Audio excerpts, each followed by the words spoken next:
Hello students, today's topic will be about teeth selection for completely edentulous patients, part 2. In the previous part, we had seen about various pre-extraction records and about selection of size of teeth. In this part, we will be seeing about shape of teeth, color of teeth and material used for the fabrication of teeth.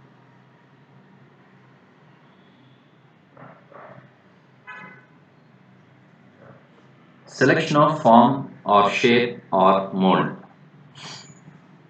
Form of artificial anterior teeth should harmonize with the shape of the patient's face. Outline form is considered from a frontal view of the patient. The face form is identified by connecting the following points on the face: the forehead, the zygomatic arch, the angle of the mandible. Taking these landmarks into consideration, Leon William has classified the faces into four forms. They are square, square tapering, tapering, and ovoid. The next concept is geometric theory. According to this theory, the shape of maxillary central incisor should resemble the shape of the face if it were inverted.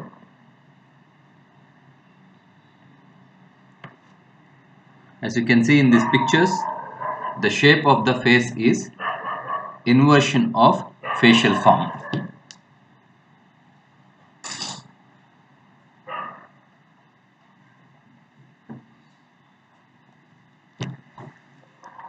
Next method is to use the edentulous cast itself. The relationship between the tooth shape and arch shape. See, as you can see in this picture, depending on the arch shape, again the teeth forms could be square, tapering or ovoid. Tooth curvature. The form of the tooth should conform to the contour of the face as considered from labial, mesial, distal and incisal aspects. Tooth manufacturers label its tooth molds as F for flat or C for curved according to labial surface. The shape of labial surface is more important than outline form. The labial surface when viewed from mesial should show the contour similar to that when viewed in profile. As you can see in these pictures, a straighter profile you will get a teeth form with straight outline, whereas for a convex patient the outline form will be convex. Three landmarks are generally taken to know the profiles, that are forehead, base of the nose and a point on the chin. And generally we have convex, straight and concave profiles. But teeth are not available in concave profile. Labial surface of the tooth when viewed from incisal should show a convexity or flatness similar to that when the face is viewed from under the chin or from the top of the head.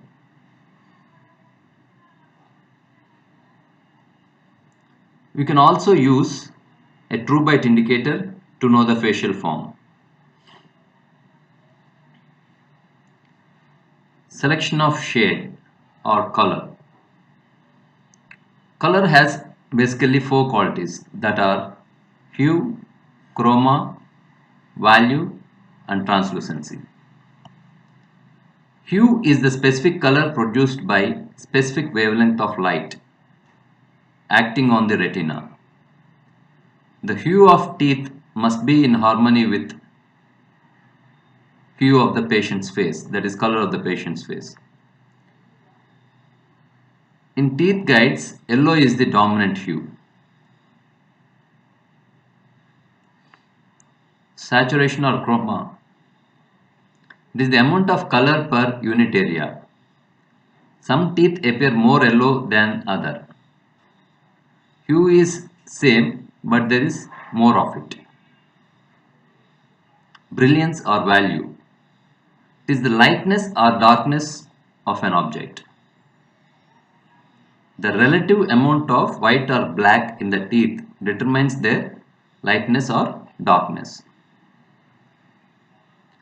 People with fair complexions generally have teeth with less color and colors are less saturated. Translucency. It is the property of the object that permits the passage of light through it, but does not give any distinguishable image. The apparent color of teeth is different when the lighting of the anterior oral cavity is changed. When the mouth is nearly closed, the teeth will appear darker than when it is open wide and interior well lighted. When light is reflected through the teeth from the oral cavity, the teeth will appear lighter. The basic Caucasian color is yellow. Complementary color of yellow is blue. So, staring at the blue cord or cloth for 30 seconds make an accurate observation of yellow color. Selection of teeth. Initially, they were taking various things into consideration, such as the color of hair.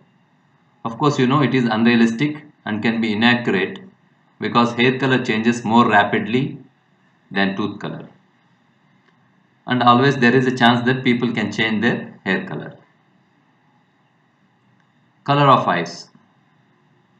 Color of eyes has been suggested as a guide to select color of teeth, but it's not a sound method since color of iris is so small compared to total face. So this method is also not considered nowadays. Color of face. It is the basic guide to select the tooth color. Age and color. Color of natural teeth progressively darkens with age. Pulp chamber becomes smaller with age due to deposition of secondary dentine. This makes the tooth more opaque and reduces the effect of pulp color. As wear occurs due to abrasive forces, the tooth becomes smoother and more reflective. Wearing of incisal edges, losing of enamel and translucency, and dentin picks up stain. Teeth take a brownish tinge, particularly the incisal edge of lower anteriors. Jaw relation and color.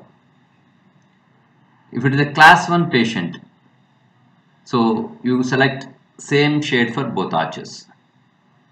If it is a class 3 patient, that is prognathic mandible, you should select slightly darker teeth for lower arch than the upper. For class 2 patient, mandibular teeth should be lighter as compared to upper. How do you select the color?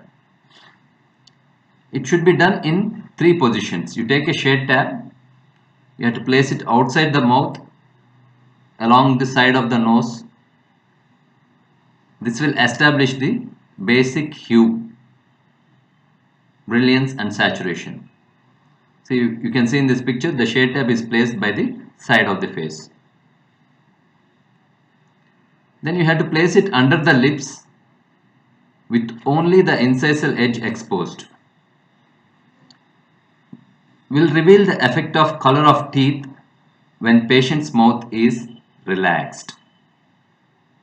Then under the lips with only the cervical end covered and mouth open. This will simulate the exposure of teeth as in smile. The first picture shows only the cervical portion covered and as if the patient is smiling. The lower picture, you can see the patient in relaxed state. So you have to put the shade tab and observe these 3 locations. Then you have to use a test called as squint test to identify the shade. Squint test is helpful in evaluating colors of teeth with the complexion of face. With the eyelids partially closed to reduce light, the dentist compares prospective colors of artificial teeth held along the face of the patient. The color that fades from the view first is the one that is least conspicuous in comparison to the color of the face. So whichever shade tab you place it near the face, and there should not be lot of contrast between the patient's face and the shade tab. So that is called as least conspicuous. So that shade you have to select for the patient. And the final part is selection of tooth material. Generally, nowadays lot of tooth materials are coming into existence for completely edentulous patient. Here we are having a brief synopsis. 4 materials I had mentioned here: conventional acrylic resin, interpenetrating polymer network acrylic resin, also called as IPN resin, composite resin, and porcelain teeth. Indications for resin teeth: recent extractions, immediate dentures, limited intraocclusal distance, and if current denture producing clicking sound. In these conditions, you will give regular resin teeth. Next one is interpenetrating polymer network acrylic resin. It's marketed by Dentsply. This material is non-filled, highly cross-linked copolymer with an interpenetrating polymer network. It is harder, more abrasion resistant, more stain resistant, and more heat resistant than your regular conventional resins. Composite resin teeth, marketed by Ivoclar. It consists of an organic filler and liquid matrix based on a modified Bowen resin. Liquid matrix and the organic filler contain approximately 20%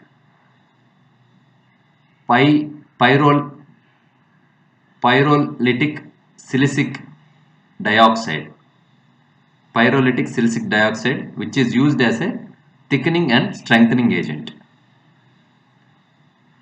Pyrolytic silicium dioxide has particle size of 10 to 400 angstroms, which is less than wavelength of visible light.